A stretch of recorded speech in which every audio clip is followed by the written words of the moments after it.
गुलाम भारत में खुली एक छोटी सी दुकान कैसे बनी आजाद भारत का नंबर 1 ब्रांड। नमस्कार साथियों, मैं कमल नैन एक बार फिर आपके साथ एक नई जानकारी लेके। हल्दीराम के प्रोडक्ट लगभग हर घर में इस्तेमाल किए जाते हैं। वहीं किसी भी पार्टी में नाश्ते के तौर पर लगाई जाने वाली नमकीन बिना हल्दीराम के अधूरी सी लगती है। लेकिन क्या आप जानते हैं, आजादी से पहले हल्दीराम की एक छोटी सी दुकान हुआ करती थी और आजादी के बाद कामयाबी के ऐसे झंडे गाड़े कि आज वो एक नंबर 1 ब्रांड है। हल्दीराम की शुरुआत बीकानेर के एक बनिया परिवार से होती है। नाम तनसुख दास। आजादी के करीब 50 से 60 साल पहले अपने परिवार की जिम्मेदारियों को पूरा करने के लिए संघर्ष कर रहे थे। तनसुख दास के बेटे भीखाराम अग्रवाल नए काम की तलाश में थे। उन्होंने अपने और अपने बेटे चांदमल के नाम पर भीखाराम चांदमल नामक एक दुकान खोली। उन दिनों बीकानेर में भुजिया नमकीन का स्वाद लोगों को काफी पसंद आ रहा था। उन्होंने भी भुजिया ही बेचनी चाहिए। भीखाराम ने भुजिया बनाने की कला अपनी बहन भीखी बाई से सीखी थी और उनकी बहन भीखी बाई ने यह कला अपने ससुराल से सीखी थी।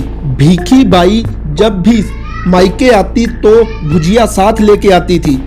सन 1908 में भीखाराम के घर उनके पोते गंगा बिशन अग्रवाल का जन्म हुआ। उनकी माता उन्हें प्यार से हल्दीराम कह के पुकारती थी। जब हल्दीराम का जन्म हुआ तो उनके दादा की उम्र महज 33 साल थी।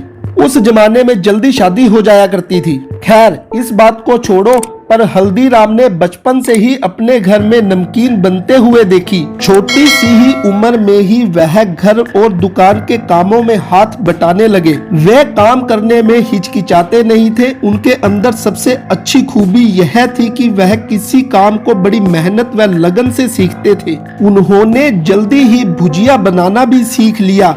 महज 11 साल की उम्र में हल्दीराम की शादी चंपा देवी से हुई। शादी के बाद जिम्मेदारियां बढ़ गई। हल्दीराम ने अपने दादा की भुजिया वाली दुकान पर बैठना शुरू कर दिया। उनकी भुजिया बाजार में बिकने वाली भुजिया से काफी खास थी।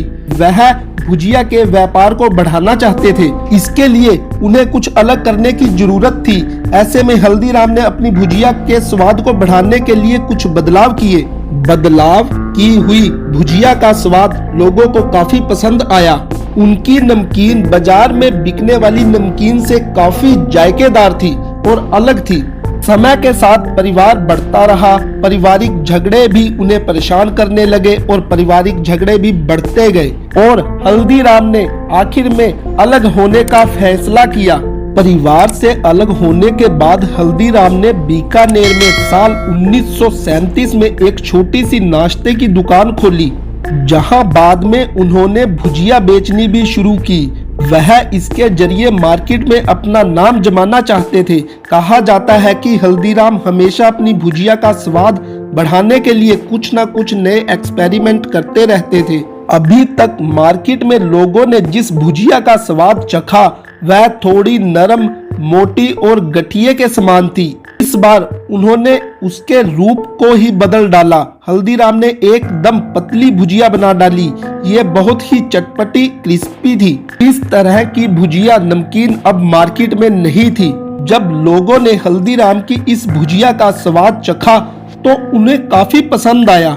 उनकी चटपटी और स्वाद से भरपूर भुजिया खरीदने के लिए दुकान के सामने लाइनें लगने लगी। पूरे शहर में इनकी दुकान भुजिया वाला के नाम से पहचानी जाने लगी। फिर कुछ समय बाद इन्होंने अपनी दुकान का नाम अपने नाम पे रख के हल्दीराम रख लिया। हल्दीराम का व्यापार लगातार बढ़ता जा रहा था। भुजिया के साथ साथ कई प्रकार की और नमकीन बनने लगी थी। समय के साथ साथ उनके प्रोडक्ट्स की मांग भी ज्यादा बढ़ रही थी। उनके किए हुए इस बदलाव से उसका स्वाद बढ़ने के साथ साथ उसका रूप भी बदल गया। उनके बदलाव की वजह से ही उन्हें एक अलग पहचान मिली। इस बदलाव से उसका स्वाद बढ़ने के साथ उसका रूप भी बदल गया। दूर दराज तक घर घर पहुंचने के लिए हल्दीराम ने उस भुजिया का नाम डुंगुर सेव रखा। उन्होंने अपनी भुजिया का नाम बीकानेर के मशहूर लोकप्रिय महाराजा डुंगुर सिंह के नाम पर रखा था। जिससे उनकी भुजिया काफी लोकप्रियता से आगे बढ़ने लगी। साल 1941 तक हल्दीराम की नमकीन का स्वाद बीकानेर व उसके आसपास के लोगों को काफी पसंद आने लगा था। हल्दीराम अपने व्यापार को पूरे देश में फैलाना चाहते थे।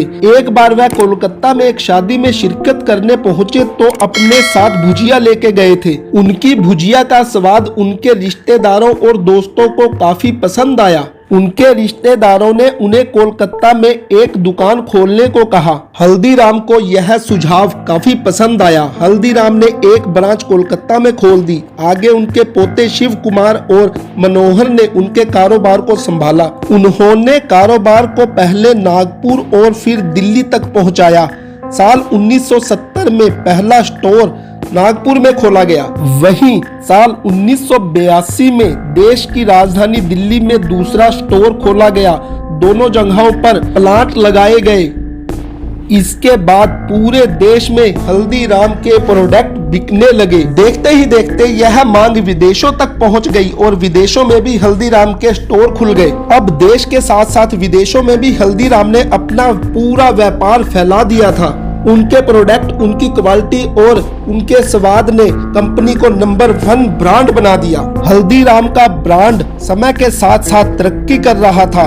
साल 2003 में हल्दीराम अमेरिका में अपने प्रोडक्ट का निर्यात शुरू कर रहा था। साल 2003 में हल्दीराम ने अमेरिका में अपने प्रोडक्ट्स का निर्यात शुरू कर दिया। आज करीब 80 देशों में इनकी नमकीन और भुजिया का स्वाद चखा जाता है।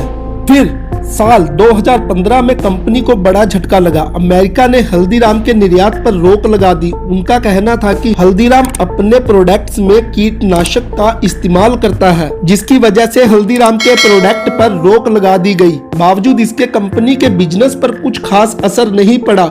पूरे विश्व में उनके प्रोडक्ट ने अपनी एक अलग खास पहचान बनाई हुई है। तो दोस्तों, कैसा लगा आपको एक छोटी सी दुकान से एक बहुत बड़े ब्रांड तक का सफर? अगर आपको वीडियो अच्छी लगी हो तो प्लीज मेरे चैनल को लाइक एंड सब्सक्राइब कीजिए।